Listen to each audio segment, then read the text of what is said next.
Hi everybody, welcome to another lesson. It's math time. Let's get started. All right, here we go. Our math norms. Listen to classmates and teachers. We appreciate mistakes because that's learning. We can learn from each other because we all do math at high levels. Math is about creativity and solving problems. Speed is not a math value, and math talk is necessary. So make sure you're taking the time to talk about your math with people around you, okay? Remember, there's lots of different ways to demonstrate your learning. You can show it visually using pictures. You can use the algorithms and show it symbolically. You can verbally talk it out with those around you. You can think contextually. That means writing out the problem or thinking about it in different ways. And you can think about it physically. That means using manipulatives, or if we're talking about money, actually counting out the money. It's a good way to represent it. Now it's time for the problem of the day, and this is the time where I will introduce the problem and then I will pause the video, and I hope you pause it as well because that's your time to start thinking about the problem, and then start me back up when you're ready for us to talk about how we figured it out. Okay, so our problem of the day, and we always show our work, is I can use problem-solving strategies to solve the problem. That's our learning target through these problems. So we have two clocks here. This clock is showing an AM time, and this clock is showing a PM time. So write the time shown to the nearest minute on both clocks. And then the challenge is how much time has passed between the first and second clock. Okay, I'm going to pause it now. Please think about this. Don't start me up again until you've figured it out. Give yourself some time. Okay, bye. Everyone, I'm back, and it's now time for us to figure out what it says on both clocks.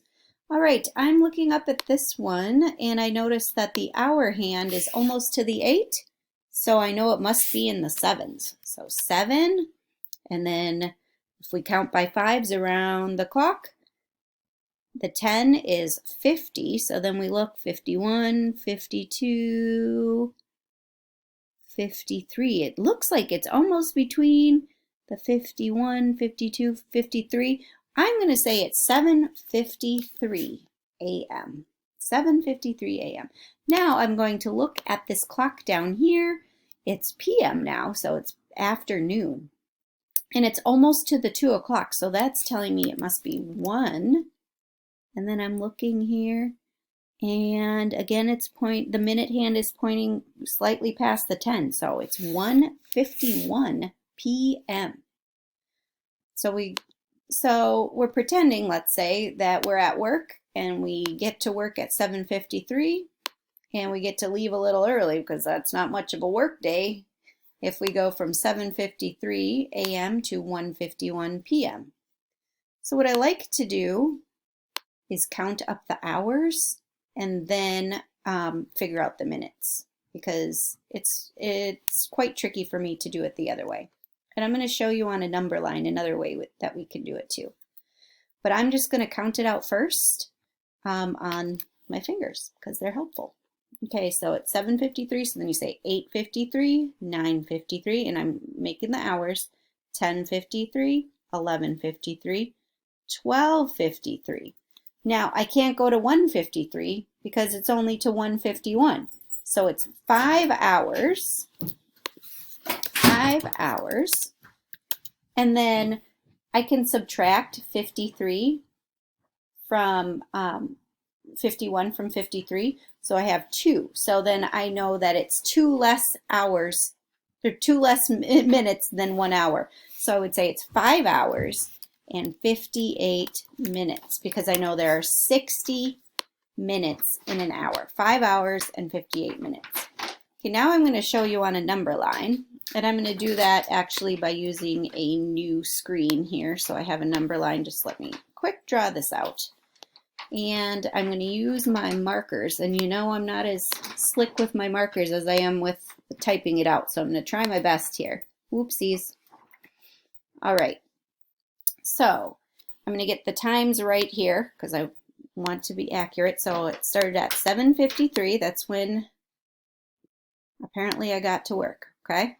Then I'm going to make some happy numbers. So I'm going to jump from 7:53, 7 minutes to 8 o'clock because that makes it a lot easier for me. So 8 o'clock. Then I'm going to jump 8 o'clock, 9 o'clock, 10 o'clock. I'm so slow, unfortunately, with this marker. 9 o'clock, okay, 10. I'm just going to kind of speed it up this way by just saying 10 o'clock, 11 o'clock, 12 o'clock, 1 o'clock. Okay, so there I am. So there's 11, 12. You know when your fingers don't keep up with your mind? It's kind of frustrating, isn't it? Sure is for me today. Okay, 1 o'clock. So here I am at 1 o'clock. Now I need to jump because our final time is 1:51. So I need to jump 51 minutes, right? Right, guys? So then now I just count my hours. So my hours are 1, 2, 3, 4, 5. Just like I said, 5 hours. I'm going to say 5H for 5 hours. Now I need to add the minutes because I have 7 minutes. And then I have 51 minutes over here. Oops, so 7 plus 51, guys. Yep, you are correct. 5 hours and 58 minutes. Just like we said before, except this time we showed our work on the number line. And it's nice to see it this way. Okay, I hope you're having a great day. Stay tuned for some more math problems of the day. Bye-bye.